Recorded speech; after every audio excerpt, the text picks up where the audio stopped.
Earlier this week, I signed into law the American Recovery and Reinvestment Act, the most sweeping economic recovery plan in history.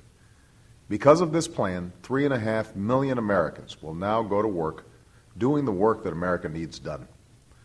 I'm grateful to Congress, governors, and mayors across the country, and to all of you whose support made this critical step possible. Because of what we did together, there will now be shovels in the ground, cranes in the air, and workers rebuilding our crumbling roads and bridges and repairing our faulty levees and dams. Because of what we did, companies, large and small, that produce renewable energy can now apply for loan guarantees and tax credits and find ways to grow instead of laying people off. And families can lower their energy bills by weatherizing their homes. Because of what we did, our children can now graduate from 21st century schools, and millions more can do what was unaffordable just last week and get their college degree. Because of what we did, lives will be saved and healthcare costs will be cut with new computerized medical records. Because of what we did, there will now be police on the beat, firefighters on the job, and teachers preparing lesson plans who thought they would not be able to continue pursuing their critical missions. And ensure that all of this is done with an unprecedented level of transparency and accountability, I have assigned a team of managers to make sure that precious tax dollars are invested wisely and well.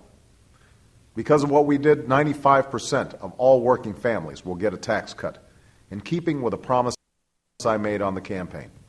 And I'm pleased to announce that this morning, the Treasury Department began directing employers to reduce the amount of taxes withheld from paychecks, meaning that by April 1st, a typical family will begin taking home at least $65 more every month. Never before in our history has a tax cut taken effect faster or gone to so many hardworking Americans. But as important as it was that I was able to sign this plan into law, it is only a first step on the road to economic recovery, and we can't fail to complete the journey. That will require stemming the spread of foreclosures and falling home values, and doing all we can to help responsible homeowners stay in their homes, which is exactly what the housing plan I announced last week will help us do. It will require stabilizing and repairing our banking system and getting credit flowing again to families and businesses.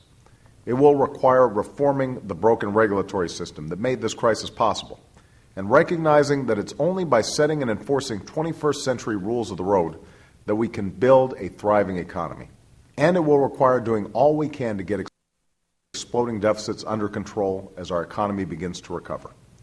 That work begins on Monday, when I will convene a fiscal summit of independent experts and unions, advocacy groups, and members of Congress to discuss how we can cut the trillion-dollar deficit that we've inherited. On Tuesday, I will speak to the nation about our urgent national priorities. And on Thursday, I'll release a budget that's sober in its assessments, honest in its accounting, and lays out in detail my strategy for investing in what we need, cutting what we don't, and restoring fiscal discipline. No single piece of this broad economic recovery can, by itself, meet the demands that have been placed on us. We can't help people find work or pay their bills unless we unlock credit for families and businesses. We can't solve our housing crisis unless we help people find work so that they can make payments on their homes. We can't produce shared prosperity without firm rules of the road, and we can't generate sustained growth without getting our deficits under control. In short, we cannot successfully address any of our problems without addressing them all. And that is exactly what the strategy we are pursuing is designed to do. None of this will be easy. The road ahead will be long and full of hazards. But I am confident that we as a people have the strength and wisdom to carry out this strategy and overcome this crisis. And if we do, our economy and our country will be better and stronger for it. Thank you.